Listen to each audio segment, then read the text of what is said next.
set up. Thank you, everyone. Cool. Good to go.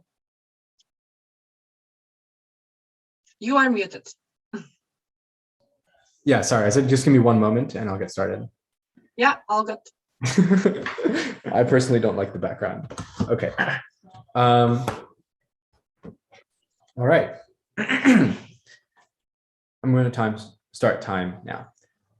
I think the only way government gets away from the opposition case is if they muddle the literal shit out of the speech that Brian just gave you. I'm just going to explain the mechanisms behind our case, explain why OG misjudged what our case was about, and then explain why these arguments subsume the entirety of the opening government case and what we're likely to hear from closing government, though I'd love to take a POI on their extension. Let me first explain what the Federal Reserve does right now. I think Brian set this up pretty neatly by saying that there are two major problems the Fed solves that usually don't happen at the same time. You typically do not have high inflation at the same time at which you have high unemployment, and vice versa. You're either in a recession or you're in an expansion that's causing inflation. And we haven't really seen a stagflationary crisis where you have both at the same time since 1973, because these two things tend to directly trade off with each other. In one set of circumstances, the Fed has a clear mandate, which is that if you're in a recession, you should increase the size of the money supply, you should devalue the dollar so that we can buy more things, etc. And that if you're in a high inflation environment, then you should decrease the size of the money supply and you should do the associated policies. So basically the Fed can move things in one of two directions, and that is something that people can predict, not because they have the data to predict it, but because quite literally, if you're in a recession, you know that the Fed's policy stance is likely to be moving in the opposite direction of that. Given this, our argument is not that the Fed can't do the math to say that, okay, this harms the rest of the world such an amount that we're willing to do this. We can say that they are willing to do that math. What we're saying is this. In any given circumstance, the Fed's policies will hurt roughly 50% of the countries in the world. Because when the US does policies that are good for an American country in recession, and there are 50 other countries that are not in recessions, but actually have high inflation, American policy will make that inflation worse. The opposite applies as well. If we have lots of inflation and we try to control that, that can make somebody else's recession worse, right? So that means that their policy is only potent insofar as it compels the Fed to do the opposite thing that the Fed would have otherwise done, or to do less of what the Fed would have otherwise done, or to do nothing at all and balance them out, at least in some cases. And even if we know with certainty what those cases are, if the Fed is not explicitly targeting what is best for the US economy, then you will see very, very bad things happen. That is our case. It does not rely on how good the economists are. I'll take closing government later on. So firstly then, let me explain to you what this means for the US economy. What we told you is that even if you can predict what the Fed is doing, if there is explicitly a policy that's best for the US that the Fed is no longer pursuing, then this will cause huge consequences for investors, right? Because now they can no longer invest based on the expectation that the Federal Reserve's policies will directly offset the losses that they may be incurring in the short term due to inflation or high unemployment or a recession. And that means that not given that expectation, they are incentivized to pull their money out of the market now, because either A, if they don't know for sure what the Fed's going to do, they will just be risk averse and not take the chance of losing a lot of their money.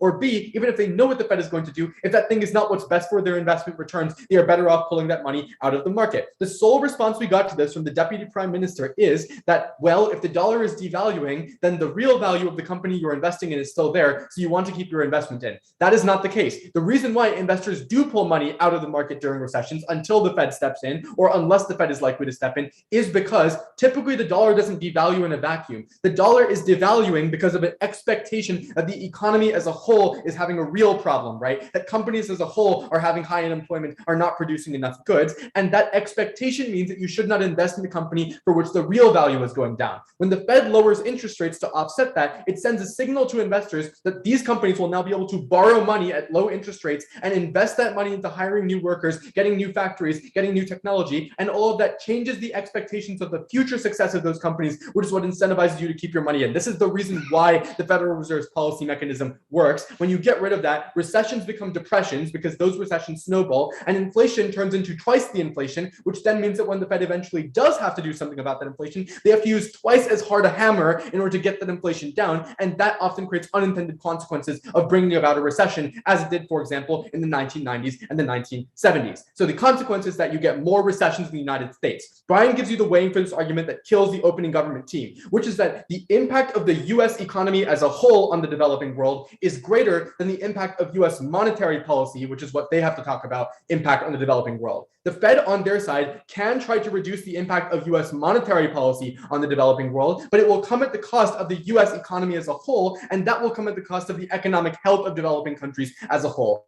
The warrant for this is that the cost of financing your debt is not the most important thing for these countries, but the size of the overall economic pie. If there's less stuff being bought from countries like South Africa, for example, and they're selling fewer goods because demand in the US has gone down, that means that not only do they have less people having jobs, but it also means they have less tax revenue to pay off those debts, even if the dollar does not change in value, right? That is the thing that actually makes countries default all around the world. That is the reason why COVID was such a big problem, because of the collapse in demand brought about by lockdowns. Closing government, here's your chance. Even if the US Federal Reserve policy doesn't change, the fact that it sets a credible signal that it might do something in the long run is sufficient to get more investment. No, because if they are not likely to do that thing in the long term, that still creates huge problems for these countries. Because again, in the short term, not stepping in makes the policy the Fed has to do in the long term worse. I.e., if you don't deal with inflation now, but you do it later after you've accounted for other countries, then the change in increase in interest rates you have to do is twice as large, which could induce a recession as it did in 1970 and 1990. That is why the Fed has to be so quick. That is why investors reprice the Fed's policy stances on a month-to-month and week-to-week basis, not on a year-to-year basis. Second constructive on which we win. The IMF is the real alternative here. They say this is not mutually exclusive. That's fine. It's a defensive claim that says that the reason the IMF exists, the reason why there are incentives for it to exist and do what it does, is specifically to offset the Fed's actions. They say, then how does it matter? What's the difference? The difference is that if the Fed explicitly targets the US's goals, and then the IMF explicitly targets other countries' goals, there's no contradictory incentives between the two institutions. They can both do what they expect to do with clarity, and that means that they're able to do that more effectively. We also told you why the IMF is likely to be better. Even though the US has the veto in the IMF, the US only has 16% of the total veto power in the IMF, and any IMF policy requires 85% total public buying power in order for the IMF to make a decision. So you necessarily need Western countries, developing countries in general, to form consensus when the IMF does something. This is why during the pandemic, the IMF gave free credit and debt forgiveness to 85 countries around the world without any conditions, because they recognized that those countries would go into chain debt crises. This is also the reason why there has not been a major chain debt crisis since 2008. And even in the one in 2008, the countries that went into the worst debt crises, like Greece, did not actually get lending from the IMF, but instead pursued the austerity-oriented policies of the European Central Bank. That takes out their argument because we get everything they want without creating the bad incentives, but we also can account for other countries' interests better because the IMF is designed to do so, whereas the Fed is explicitly and solely American. That also turns the geopolitics arguments because the buy-in from other countries is explicitly dependent on having policy that is good for them. Bringing Pakistan in versus China requires the IMF to take better care of Pakistan than the Fed would, which we've proven. They finally conceded our entire third point about politicizing the Fed. So CO unfortunately can't run that argument either. We are exceptionally proud to oppose. Thank you very much for that speech. And it's time for a member of the government to open the closing half of this debate. Hi, Claudia. Can you hear me well? Yeah, all good. Thank you. 3, 2, 1. Our strategy to beat OG is twofold. One, I am neither American nor am I likely to use economic jargon, so Tin's weighing on that front probably doesn't work. But secondly, and more seriously, the way that we're going to beat them is that we are going to be applicable to a wider number of cases of application of this policy. The reason is that opening government applies solely in the scenario where the response is unambiguously the devaluation as a result of the fact that dollar debt is the most crucial determinant of the US economy, of the US monetary policy on other countries. I think this is probably true at some points in time, and it is probably true in some scenarios. However, given that the US monetary policy also affects countries in other ways, such as the currency pegs that limit their capacity to use monetary policy, and as a result of the peg make the impacts of the Fed on their domestic monetary policy outcomes quite significant, I don't think it is all of them. The CG case, therefore, is contingent not on the specific application that may happen at some point in time, but on the general effect of A, the signal, and B, the non-engagement in harmful practices that we're going to be talking about, meaning that we are both more broadly applicable and therefore receive the impact of Gov in a wider variety of cases.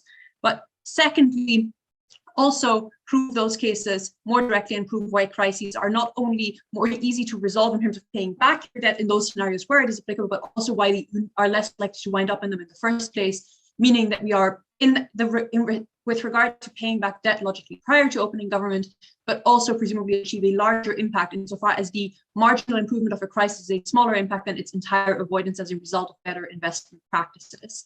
Given that opening government's case is fully contingent on the material with regard to a lower value of the currency itself, which is what all of their material with regard to buying from the US and cheaper access to goods from there all relies on, therefore our wider case should be defeating them. Let's talk about that signaling effect, because opening opposition says that in status quo, there's a high degree of predictability, and at the point where you practice the motion, that is no longer the case. I would posit that that is structurally false in a regard that is significant, which is to say that while there may be a high degree of predictability on what the Fed will do in order to adjust to the American economy, there's a much lesser predictability with regard to how that will interact with the circumstances of countries around the world, insofar as it is less clear how their economies will develop in interaction with that and therefore create economic outcomes of their own. There's still a significant degree of lack of predictability because you don't know whether the response taken at that point due to US policy will be conducive to solutions in those situations or not. What does the policy on our side then actually look like? I think primarily it will be the avoidance of harms based on action. The reason for this is A, that there's a diverse range of contexts in which the US monetary policy affects things differently, because presumably there's different amounts of investment that is denominated in dollars, and there's different ways in which there are dependencies. That means that it is relatively difficult to proactively pursue in all cases always a benefit, but it is significantly easier to avoid the specific type of actions taken by the Fed to outrageous harms. The second thing is, I think that harm is simply significantly clearer to link to the action taken by the Fed than the absence of a benefit as a result of inaction, insofar as it is less observable and you are less able to compare the two worlds. At that point, I think that is the likely scenario which will be applied in all cases. That subsumes the opening government cases in which it applies, but it also widens it to scenarios where it doesn't. What is the effect then of the signal of the Fed committing itself to that policy and the interpretation that's taken of it? One, even if no concrete action is taken on the basis of it, it is likely to be taken as credible. Insofar as at the point where the signal is given and you believe that there will be largely non-action that would specifically create harm, even if it would generate marginal benefits within the United States, that means that investment reacts in economies that are otherwise harmed by the potential for change based on US circumstances become significantly easier to invest in. Note that at that point, there's a significantly large harm to the Fed then changing its policy insofar as that is larger than it would be to the Fed not implementing this policy at all, meaning that it is relatively hard to reverse. But note secondly, that the Fed is incredibly credible, meaning that this action is likely to be undertaken by a great range of actors because many rely on it, because it is one of the most reliable actors with regard to monetary policy as a whole, meaning that you are likely to have a significant, just a large volume of capital that is tied up in investments that are contingent for their risk aversion on this policy being continued to be undertaken, meaning that the harms if the Fed chooses to revert are quite disastrous. They cannot do so. Two benefits of that. One, we think that this significantly increases the degree of investment in economies that otherwise are out of sync with the United States. The reason for this is that in status quo, there is a risk of shocks and their exacerbation by US monetary policy, insofar as the business cycle is out of sync and you wind up with US policy actively exacerbating this because the interest may go indirectly the other way. Note that investors are risk averse and as a result of that want to avoid being hit by this, therefore will invest primarily presumably in the United States, but also specifically just will be reluctant to invest there in the first place. Specifically, I think secondly now, this has changed on our side of the house. Why? Because you wind up with a significantly higher degree of possibility to invest there because you do not expect these risks to be large, but also because other investors are likely to engage in the same behavior, those economies become more prosperous and therefore more valuable to invest in, so the return of that investment also gets larger. Note that even in cases where the dollar denomination of debt is significantly decisive, in those scenarios, we still manage to give these countries more of a benefit than tin does, because at that point, they are not only more capable theoretically of paying back debt, but specifically also they have a necessary investment in order to raise the capital to do so in the first place, i.e. even if your debt is lower in value to pay back, if you don't have a functioning economy to do so and to raise the capital to pay back even that lower value, you can't do it. Therefore, making sure that investment in them is something that is profitable, something that is essential toward achieving that impact. Secondly, though, I think that ultimately, the lower degree of use of monetary policy outside of crises is specifically beneficial, because at the point where you can do less as the Fed in terms of adjustment outside of crises because there is a risk of harms, see above, that means you can use it significantly more effectively in times of crises. Opening opposition says that the US economy has more of an impact on the global economy than US monetary policy. Maybe they're right. The thing is that is specifically true in times of crises, because that is where demand collapses as opposed to fractionally changing in ways that are generally quite predictable. At that point, the disempowerment of tools, because you can no longer, e.g., raise interest rates without disastrous harm that would cause second-order consequences that make it not viable, means that you do not have the tool available to you anymore when you've raised it already. At the point where you haven't done so previously, you have more capacity to do so and resolve the crisis in the US before it becomes disastrous. For all of these reasons, closing government. Thank you very much to the member of the government. I would like to remind teams that POIs are an important part of engagement, so it's recommended to offer them or ask for them. That being said, it's time for a member of the opposition. Great. Can I confirm I'm audible? Yes, you are. Great. Starting in. Sorry, I've been told to lower my volume just a bit. Starting in 3, 2, 1. Our extension will contextualize this debate and explain how in the context where the interests of US domestic economy and foreign economies conflict, the Fed must prioritize domestic interests to ensure the long-term stability of the global economy. Rebuttal will be integrated. Framing first. Note that in most contexts, whether or not there is a mandate, the Federal Reserve has an active incentive not to implement monetary policy in the US that causes harm to foreign economies. This is because the US, as Tim pointed out, wants a global economy, and fluctuations in the valuation of the value of the dollar due to bad monetary policy incentivizes a run to other sources of reserves, i.e. IMF FDIs or the Chinese yuan, which is bad for the US politically because it empowers its rivals at the expense of its own geopolitical security. This matters because Tin's case is reliant on the Fed behaving stupidly to work, but they won't. 3 reasons why. 1, if the Fed raises interest rates suddenly, this can signal to foreign investors that leads to foreign markets collapsing and therefore less demand for US exports in those markets and slower US economic growth as a result. Secondly, if the Fed implements expansionary monetary policy like QE at a time it doesn't need to, this could incentivize instability in the market for US dollars globally. Insofar as countries that hold lots of dollar-denominated debt are now fucked because that debt becomes worthless, this leads to economic instability. There are at least contractions in their economy that cause disruption in supply chains, and the US consumer base and investors make less money. Thirdly, if the Fed implements contractionary monetary policy at a time it doesn't need to, this causes an increase in demand for dollars as they become scarcer, which means the fluctuation in the valuation of the dollar overseas can rebound on the US economy insofar as increasing demand for the dollar abroad hurts US exports and can decrease investor confidence and cause economic depression within the US. All of this means in most instances, the Fed's domestic mandate already fulfills the problem Tin has, because the US is just unlikely to implement reckless or stupid monetary policy that fucks over the global order, fucks over a large number of countries at the same time, like, I don't know, implementing QE when they don't really need to. This actually knocks out the entirety of the OG case, because OG's case is contingent on the US taking into account its own interests at the expense of global interests in contexts and times in which it is unlikely to actually benefit the United States. Given that in most instances these interests align, I have no idea why they have any incentive to implement the kind of bad monetary policy that Tin is so determined to prove fucks over developing countries. This means they have a very minimal impact in this debate, and their case is already symmetrized. Where is the context in this debate? The context is then having a mandate harms the US and harms the global economy in instances where the US interest and foreign interests do not align. This context is when the US is in crisis at home and needs to trade off harms to the global market in order to achieve stability at home. Because stability within the US, being the world reserve currency, the largest economic powerhouse in the world that is integrated into a global supply chain, is a prerequisite for long-term economic growth, because prolonged instability and prolonged economic downturns in the US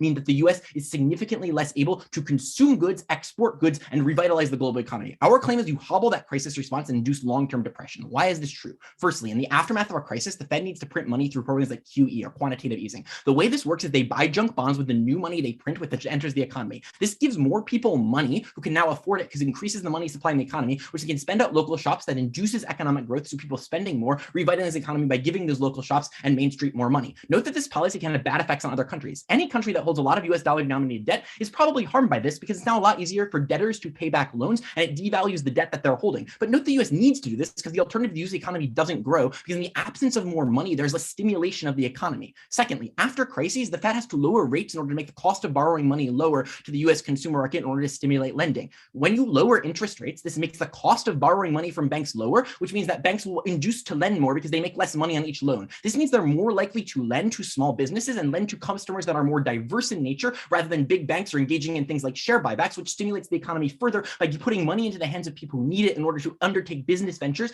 in order to expand, in order to provide access to goods and services to consumers. Note that this can cause problems with other countries by devaluing currencies that are pegged to the dollar's valuation, insofar as it can hurt economies competing by the US as well when they get outcompeted by US banks who are lending more. Finally, in the midst of a high inflation environment, it can be advantageous to raise interest rates to cool off the economy. What this means is you make lending happen less, which can strengthen the value of the dollar. This is a different kind of economic crisis than the first two instances I've described, but still equally important. This can create too much demand for the dollar in secondary markets in foreign countries as it becomes seen as a source of value, making it harder for foreign countries that own lots of US dollar denominated debt to pay them back over the long term, which could cause them harms. However, the upshot of all of this is that the Fed cannot respond to crises properly when it has this mandate. The reason why is because the mandate is publicly scrutinized. People are aware that it happens, and the Fed has to take it into account at least to a degree. This means they have to print less money and buy fewer bonds in the aftermath of the crisis because they have to take into account the interests of foreign countries on their side of the house. This slows recovery from the recession in the US. It means that you don't get as much revitalization of the US economy to the same degree. Secondly, it means you meaningfully cannot control inflation because if it take into consideration these other countries,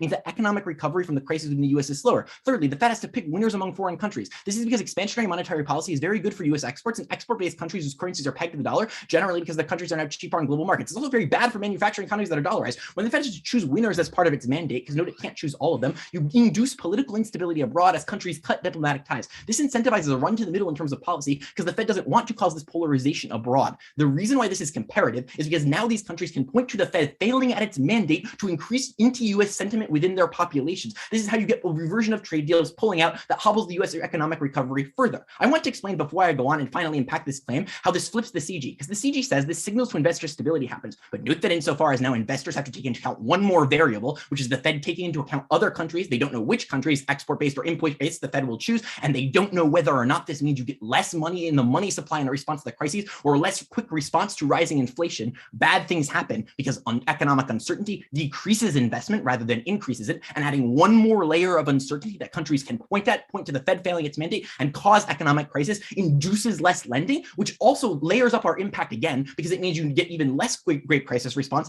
in terms of more decreased US stability, but also means the CG impact of greater investment stability does not accrue. Before I go on, opening government. Common sense check. This is a mandate, not a universal imperative. If the situation is as critical as you described, probably the Fed can still prioritize the US insofar as a US default or US crisis. Your preemption is the Fed can do cost benefit and take into account as well. You say presumably the harm to the US is so great they won't do this. But note, it's not that the Fed now collapses the US economy in order to help foreign countries. It's that the Fed has to take their incentives into account. This slows, does not kill the US economic recovery from crises. Why is this really bad? This is because prolonged economic harm, even if it's not as severe as opening opposition says, is worse on aggregate for more countries. What this means is that even if we have to trade off short-term harms to foreign countries in order to make long-term gains, a faster recovery from the US from a crisis is better. Even if it is the case that Tin is right, and this is only a somewhat mitigatory measure in terms of like some degree of increased stability or some degree of increased economic recovery, that increased economic recovery is better on our side of the house because long-term economic depression or recession in the US means that even if the short-term happens in many countries, the long-term depression in the US means you get much greater economic slowdown. When US consumers have less money, this means that export-based economies can't sell their goods to one of the largest consumer markets in the world. Prolonged economic depression in the US slows down global supply chains, which you get less investment in general. Investors become more skeptical to lend because they're now worried that the US global economy is not going to recover as quickly as possible. They look for safe havens elsewhere, increases the rise of China and things like this, and decreases global economic trade and order. All of this means that even if it is the case that they're only taking down the interests of the countries a little bit or somewhat, it slows down the economic recovery, which increases instability to a significant degree. Better not to have a mandate. Incredibly proud to win from closing opposition. Thank you very much for that speech. And it's time for the government whip to summarize the government bench of this debate.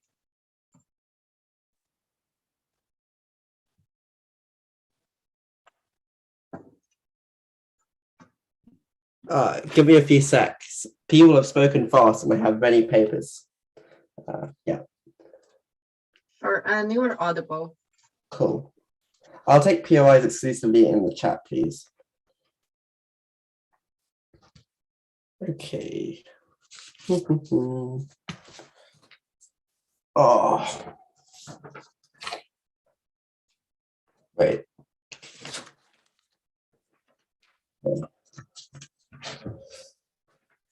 Oh. Right.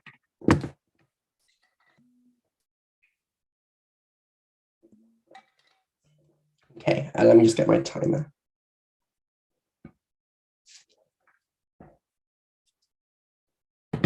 Starting off in 3, 2, 1.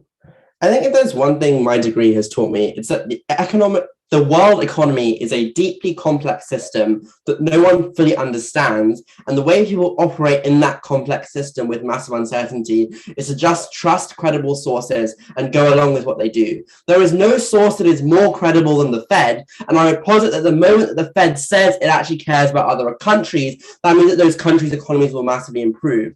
This is the signaling claim that Kat brought you, which is independent of what the Fed actually does, which is largely debate winning in this context, and which Matt forgot to rebut, maybe because he was too distracted by the fact that tin was our opening. So I think that it is actually still standing, and it's probably too late at CO to rebut it exclusively.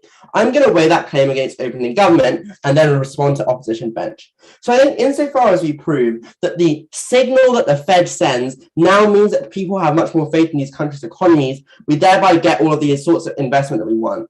The response that we get to this, the only response that we get is say, oh no, but it's actually really unclear as to what policy the Fed will do. But this misses the entire point of our extension. It doesn't matter what policy the Fed may or may not do. The entire point of it is that the fact that the Fed will do something in and of itself creates that added interest in these economies. So regardless of what the Fed actually does as a result, or what specific policy it chooses, the very fact that it will do something is enough for the signal to actually manifest. And I would note just how powerful this signaling is as an example. In the past decade or so, literally what's happened is that the Federal Reserve has essentially engaged in expansionary monetary policy, which conventionally increases inflation. But the thing is, inflation hasn't increased because the expectation in the market is that the Fed will combat a rise in inflation if it were to happen. So even though the Fed has done things that directly would stimulate inflation, inflation hasn't actually happened, but this is a signaling power that the Fed has. That's exactly what we can weaponize now to ensure that these foreign countries end up doing a lot better as a result. I think on its own, this pretty much beats opening government outright. Why is this the case? Because opening government rely on the specific policies that the Federal Reserve will actually engage in terms of devaluation. I think I will throw this into sufficient doubt. And I would also note this is doesn't make sense in the context of the Federal Reserve mandate, which is also to control inflation. So presumably the Fed can't devalue its currency massively. We sidestep this entirely and avoid entirely this point of failure because our case is even if the Fed does nothing, the very fact that it sends this signal is enough to show that actually the Fed will combat these things in the future. So insofar as we're completely not reliant on the actual policies the Fed engaged in as a result, which are thrown massively into doubt down or bench, we are automatically beating opening government. But I also think that the material that we give you about crises in terms of magnitude is more important insofar as that matters at the worst possible moments of a particular economy. I'm being brutally honest. I think the only justification for OG beating us would be rep. I think if we look at our case, it's quite clearly beating theirs. Let's look at closing opposition. I think the first thing I would just note is if we were to truly judge as an average reasonable voter the case that we got from closing opposition, they would come forth because the level of jargon and the fact they spoke ridiculously quickly would essentially not be comprehensible to the average reasonable voter. I mean, I actually do this for my degree and I still barely understood it. I think the fact that the standards in debating have decreased sufficiently to where we credit this is a bit annoying. But I am actually going to directly respond to their case, which is basically about how, you have less room to maneuver in the aftermath of crises.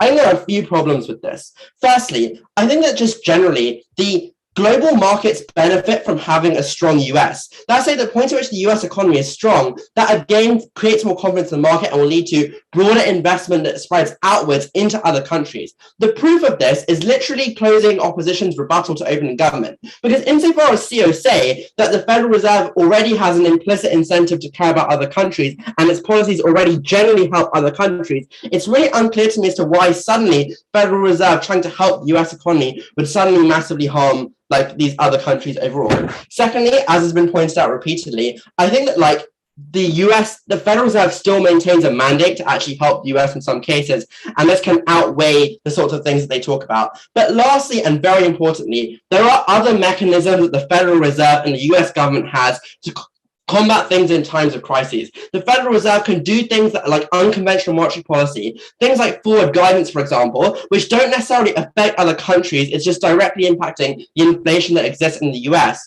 They will rely more on these sorts of things, and so those policies can still necessarily occur. But secondly, and crucially, I think this would actually create more of an incentive for fiscal policy to occur. Insofar as the Federal Reserve might do less, what that might mean is the US American government engages in things like fiscal stimulus directly. And I would posit that's probably significantly better because it's a lot more universal. It goes to every single person overall. And indeed, we saw this in the aftermath of the COVID crisis, where the Federal Reserve couldn't do enough, and so fiscal policy actually had to step in. So closing opposition never even fulfilled the key burden in this case, which is to prove that no alternatives to the Federal Reserve exist. I think there are other alternatives, and they're probably better. So I think this case really doesn't land in the debate.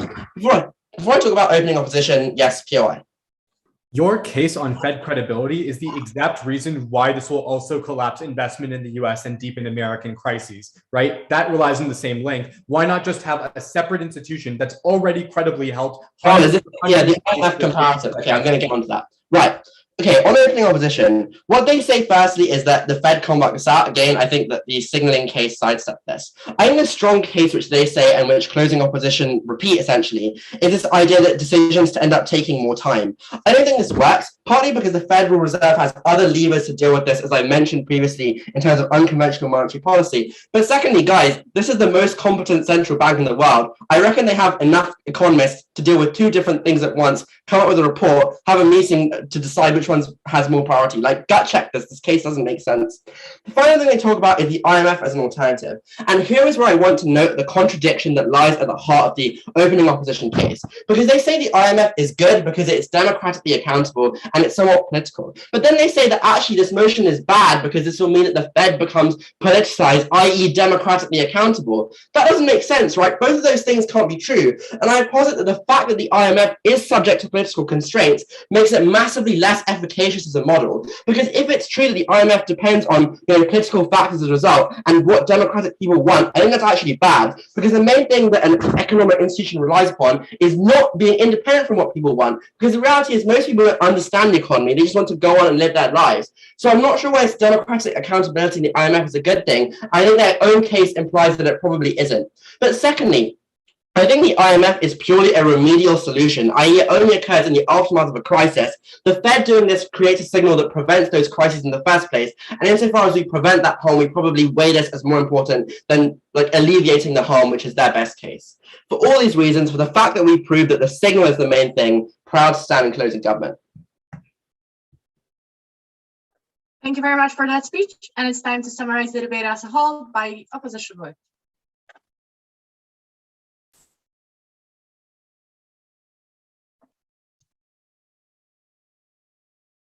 Yep, Ahmed, you're ready.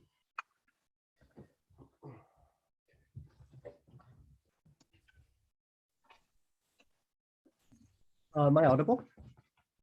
You are. Great. POIs, please put them in the chat. Don't verbally interrupt because it throws me off. Matt, okay, I have my water. Great. Great. 3, 2, 1. One cannot pour from an empty cup, and one should not set themselves on fire to keep others warm. We think when the US government, when the Fed undermines the capacity and purchasing power of the US consumer, they essentially damn the rest of the world or make it far harder for everyone else to sell their goods and operate in the global economy. A bit of framing that I want to make sure is very important. What Matt does to win this debate is highlight that this debate happens at the points of trade-off. That is to say, where the interests of the Fed do not align with these foreign countries. That is to say, where this debate has a delta and you're going to adjudicate is where the Fed has to choose between the internal US mandates and the negative effects on foreign economies. Because if those interests align, then there's no reason that there has to be otherwise a trade-off, and they can do that on either side of the house. So it's at the points of trade-off, and specifically Matt tells you those are when the US tries to get out of specifically in the recessionary context. context. I'm going to also frame why crisis response is a priori and going to outweigh every other argument in this round. I want to make this clear. It's not that the US economy collapses, but rather that you get a slower recovery and a reduced purchasing power of the US consumer. I don't have to repeat Matt's mechanisms for why that happens, but keep in mind, like he essentially gave it. But here's why this argument matters. Even if you buy that the crisis response capacity is only marginally changed, which it's not, it's still a massive impact and outweighs even if it's a slightly marginal delta. Why? Because even a slightly slower time lag of crisis response leads to fire sales that the Fed cannot control. That is to say, when investors are risk averse and they have animal spirits and panic, you cannot stop that, and you cannot stop the essentially self-fulfilling prophecy of them selling more and more, because investors are risk averse and they don't want to be the losers in the market for staying too long. But you cannot stop it very easily once it starts. But secondarily, even a slight dip in the US consumer capacity destroys entire countries and markets that's oriented around specific and slight increases in prices that US consumer basis has. So even if it's small, it's a large animal that is very small. Even if TIN gets short-term acute harms to some countries, we outweigh because there's a long-term economic harm when you destabilize their capacity to sell to the US consumer that is their lifeline. The analysis of the US consumer is logically prior to anything else in the round because the US consumer facilitates the success and failure of these foreign economies. Essentially, it is unfortunate reality that these economies are subservient to the dollar that the US consumer can buy via the exports of these countries. If they have less of a dollar, they have less of a thing to export. Let's take out each team very clearly then. On CG, their big case is signals. Like when you get more investment because you show that you care about other countries and they feel safer investing. Aniket says that the signal the Fed sends means that investors now have more confidence in foreign economies. I think that's largely non-comparative insofar as they don't invest in these countries in the status quo because a legacy of colonialism created instability insofar as governance structures are weak, which means investors are unsure they'll get their investment back. 2, instability because of wars, democratic backsliding, or 3, just the lack of democratic structures and an accountability, or 4, the inability to build up domestic industries means that they don't want to go in because they don't know if they're going to get their money back. Secondarily, there's no explanation for why this is a meaningfully different signal than anything else the US government could do. For example, like give subsidies or cut tariffs or provide aid or liquidity to failing banks to say that we will like protect these countries. Thirdly, I don't know which groups of foreign countries they're going to prioritize, importers or exporters. So even if the signal is good, it's not sure it's comparative. Keeping onto OG then, taking them out, which also takes out a lot of CG. So note this on the flow. Keep in mind, the OG case is contingent on the fact that it's easier for countries to now pay back their debt because it's cheaper now. 1, I do not know why there's less taking of debt from China insofar as they can't transition their debt obligations because they already signed them, right? Like you already signed the 30-year contract. I don't know how they can easily switch from the renminbi to the US or back, so they're largely already locked into these. But secondarily, I'm going to flip this. I'm going to say that this creates a moral hazard. That is to say, if you assure these countries that it's very easy to take on that debt now, and you can just essentially you can take more risky in investments because the US is just going to keep devaluing the dollar. I do not know why they essentially make more good decisions or why stimuli is necessarily the best way for these countries to bounce back from their debt-ridden scheme. So keep in mind that it's largely asserted that it is a good thing from up. But also keep in mind the US and the Fed has interest to not destabilize other countries and prevent them from failing. And this symmetrizes OG in all of their case. What are the mechanisms for why the US and Fed on our side have the same interest? They don't need to do it via this mandate. 1, they don't want these countries to transition to China or Russia. 2, they have diplomatic ties and treaties with them that ensure that they give economic assistance. Thirdly, instability in the supply chain there means shit becomes more expensive for US consumers, affecting the internal mandate. Fourthly, MNCs and investors care about their projects not going bust because the country they invested in gets into a crisis. Fifthly, if states default, US investors, banks, and the US government don't get their their money back. The upshot of all this is that these all relate to the symmetric mandate on stabilizing employment and prices. This is why Gov essentially falls out of this round. Before now wiping out OO, I'll take OG quick. Put aside the fact that the US crisis crushes the global economy, so your extensions on our side of the round. If you are correct and the interests of the US economy and global economy usually align, that's literally a reason why proposing the motion is a good idea in the vast majority of cases. And when there's disalignment, we give it the same impact CG repeats. You give an argument for God. No, you didn't listen. What we said is that for the large cases where you want to protect these economies, there are alternative mechanisms that exist. However, in the points of trade-off that you create harms that limit the US consumers' capacity to buy from these individuals, and you prolong crises that otherwise happen. That is to say, you need to listen to Matt's contextual analysis on when there is a trade-off and how you harm it specifically during these recessionary periods that affect everyone. The US consumer is the lifeline for these states. Finally, on wiping out OO very clearly. On wiping out OO, and I want to make this, wait, where the fuck is the OO notes?